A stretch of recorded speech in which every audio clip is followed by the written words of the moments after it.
Josh, thanks so much for taking the time. Thanks Really for having appreciate me. it. Yeah, thanks. So Runs the World Away has been out for a while, so it kind of doesn't make sense to go through it track by track. Fans have heard the record, and for those of you who haven't, you probably should pick it up because it's a gorgeous record. Thanks.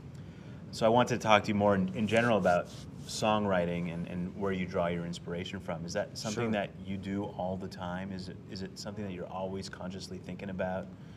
I think it's usually it's usually in about 20% of my brain, and then the rest is, when I'm sitting down to write, the hours fly by.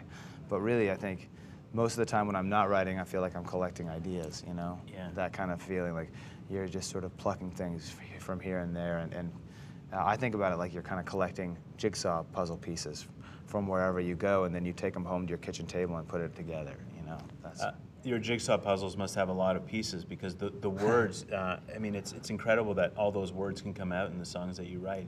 You're quite verbose, and there's a lot of stuff, a lot of texture to the music that you make and the songs that you write. Is that, do you see the world in so many words? I think I've always been a very, words for me and reading and having things read to me, and it was always a huge part of my life. I think I'm much more of a verbal person than a visual person, right.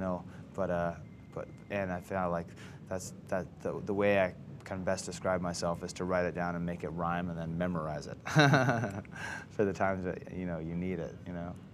The record itself is your seventh, I think, or yeah, it is your seventh. And to me, this is a new beginning for you. It seems like there's a lot more instrumentation. You're not just a folk artist with his guitar. It seems that it's a more mature record. Would that be an appropriate way of saying it? Thank you. Yeah. Well, I hope. Yeah. That's what it feels like to me. It feels like I myself and then and Sam, who produced the record, and the band, and I don't think any of us have ever worked harder on a record. That has not meant that it was always like we worked hard in a certain direction. We worked hard to find our way, and worked hard to discover. The songs took a little longer to come this time, and that was a good thing because sometimes that's you had to kind of dig deep for them. But yeah, I feel that I've stopped feeling like I'm crashing a party, and I start to feel like more like this is my party. Right. I feel good about it. The Dylan influence, the Springsteen influence, even the Tom Waits influence has always been fairly obvious to anybody who listens to your music. But the one thing that I picked out of this record is that there's a pretty heavy Paul Simon influence, and I think on a lot of songs, Lark is obvious. I think, but even on songs like. Well, the one that you just played, Change of Time, the picking at the beginning sounded very Simon and Garfunkel to me, and the other one for me was Lantern, which to me kind of had that ode to 80s Paul Simon, I thought, to it a bit. Is that something also that you're aware of when you're writing music? I mean, not to say that I just listened to a Tom Waits record, so I'm going to write a song in the style of Tom Waits, but is that something that you're conscious of? I would say that it's a those people are huge influences, but I'd say that it's not so much just them. It's the cloud. It's the cloud of music that's there. I mean, and that Waits was influenced by Captain Beefheart and Louis Armstrong and of course Dylan famously with Woody Guthrie.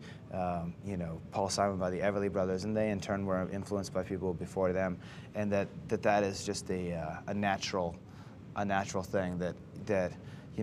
I never set out consciously to write in any particular style, but the way it comes out is usually just the way it happens to come out. I feel that a song is basically a link in a chain that goes back thousands of years and hopefully extends thousands of years. It's just one more part that links the present to the past. It's probably gratifying, if not satisfying, that people give shout-outs to those people when they're thinking about it is your music, right? Yeah, it really is. And those guys have had careers that have some of them 40 years coming on 50 years, and I think the only way you can ever judge a career is by a career. So I never feel like I necessarily agree with them, but I always take them as a compliment, almost always. Along with the great American songwriters that we talked about, what else influences the music you make? What are you listening to now on the bus? I mean, you travel so much that you must be picking up cool music all the time. Well, I'm a huge fan of. I love everything. There's so much that I listen to, and I like Lupe Fiasco. I think he's amazing. You know, I love Jay-Z. Joanna Newsom. Right. I like a lot of Nina Simone. I love it. Kind of wherever it kind of hits you. You know. It's interesting to me that you mentioned Lupe Fiasco and Jay-Z, because they're also wordsmiths who put a whole bunch of stuff together and have to remember all those words, right? Yeah. And that's kind of what you're doing, but you're doing it. I think some of the best lyrics that are being written are being written by those two guys. When are you going to collaborate with with Jay-Z? Yeah, well, whenever he asks, I'll There you go. So Jay-Z, if you're watching this, here's your man. He's ready Hi. to go. Thanks so much for taking the time. Really Thank you appreciate very it. much, Thanks for Adam. the record and continued success. Really. Thanks a lot, man. Thanks. Totally. Explore Music wears English Laundry apparel.